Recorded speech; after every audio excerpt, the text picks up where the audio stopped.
my god! I just lost my family to 1 million subscribers!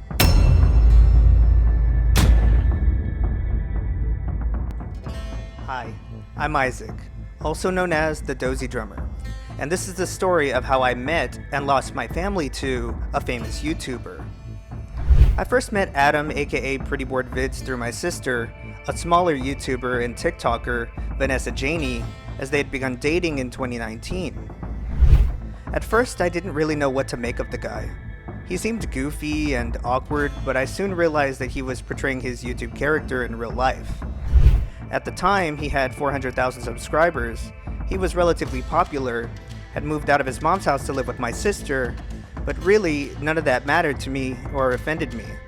What I wanted to know was who he really was underneath all the YouTube fame, and more importantly, how he would treat my sister. I decided to reserve my judgment and let him show me his true colors. And like it or not, I found out pretty quickly who Adam really was. This isn't just a story about fame or subscribers, this is a story about ego. About a guy who let his subscriber count inflate his head so much that every new person he met, he had to make sure they knew just how big a deal he was. In the summer of 2020, Adam got his big break when he responded to a Mr. Beast tweet about a new challenge for small creators. He was chosen out of thousands of applicants.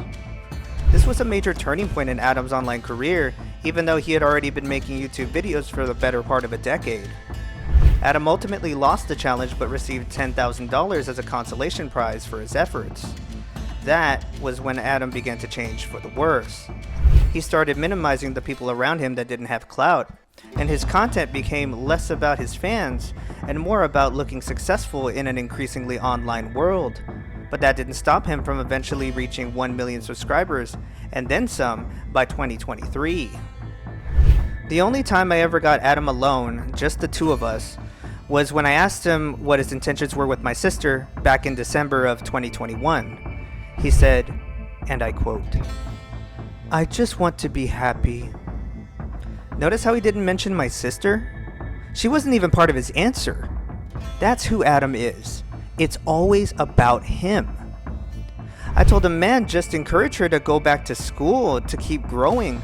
My sister wasn't at the popularity that Adam was, and I was worried that she didn't have enough life skills to finance and influence her career. He brushed it off like he couldn't be bothered by the subject, and we never talked about it again. From that moment on, I lost respect for the guy. I started to see who he really was, but here's the thing, I didn't want to lose my sister over it, so I did what I had to do. I'd bribe Adam just to see her. I'd make deals just to have time with my own family. Think about that. She lived just an hour away from me, but he'd keep her locked up in that content house, working her like a machine for his content. But it wasn't until the last time I saw them that everything changed. That was the last straw. So, story time. It's fall 2022. Every time my parents would visit me and my sister for the holidays in Austin, Texas, they're from South Texas, roughly a 6-hour drive away, the four boys, me, my dad, Adam, and my cousin would get together to play basketball. We'd done that the last several times we got together. Great for fair 2-on-2 games. But this time, for some reason, Adam decided to invite my sister to play with us. Why? That's like a clear violation of the bro code. 4 men, 1 woman? But I guess he was still trying to impress her? Weird. They were already dating several years at that point. Why ruin the numbers and our ability to compete? Anyway, we're playing basketball and Adam takes a minor injury. I'm talking like barely a scratch. We're at my cousin's house afterward eating breakfast, and he's still wailing away.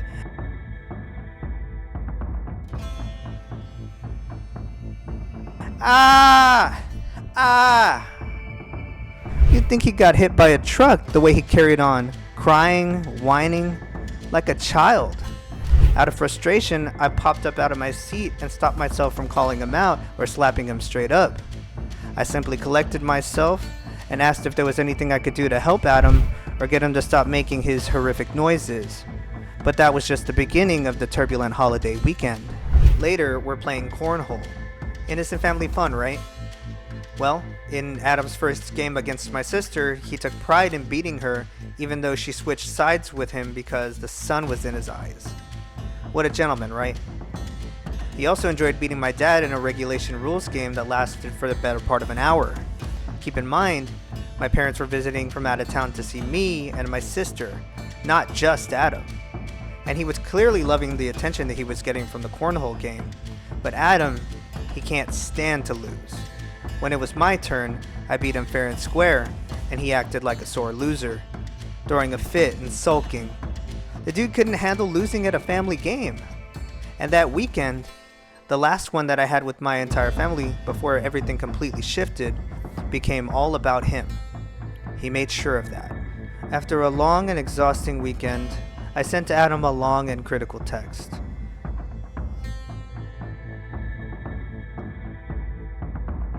Not my proudest moment, but it was the only way I could tell him everything I felt. I could never say it to his face because he was attached to my sister at the hip. I called him out, told him how I didn't respect him, told him to step up as a man, and you know what he did? He ran straight to my sister to tell on me, like a coward.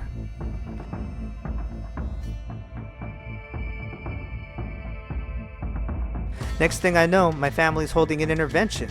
For me. I'm the problem? Because I told the truth? Because I called out Adam for what he really is? A narcissist? He didn't apologize to me for his rude and dismissive behavior toward me. I wasn't the mom or the dad, so why would he care about my opinions of him? He didn't even acknowledge his behavior. He just played the victim, hiding behind my family. That intervention changed everything. Suddenly, I wasn't seeing my sister when I visited my parents. She became distant, and I stayed patient, hoping things would blow over. But Adam, he let the whole thing slide, pretending like nothing was wrong. In just 3 short years, he had completely turned my own family against me. Now let me ask you, what kind of a man does that to someone else's family?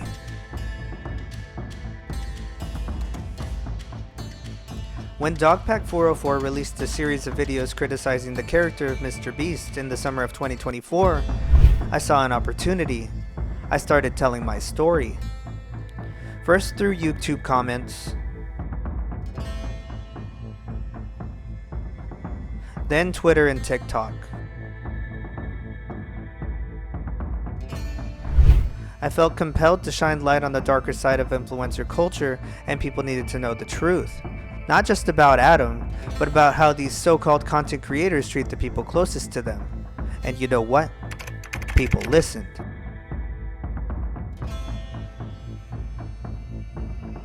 I've built my platform on one thing: authenticity. I've had to fight for my voice, and now I'm using it to call out the people who think their fame and followers excuse their actions. I lost my family to 1 million subscribers. But in turn, I found my voice. And for me, this is just the beginning. Stay tuned for more weekly content on the Dozy Drummer channels, and I'll see you in the next one. Bye.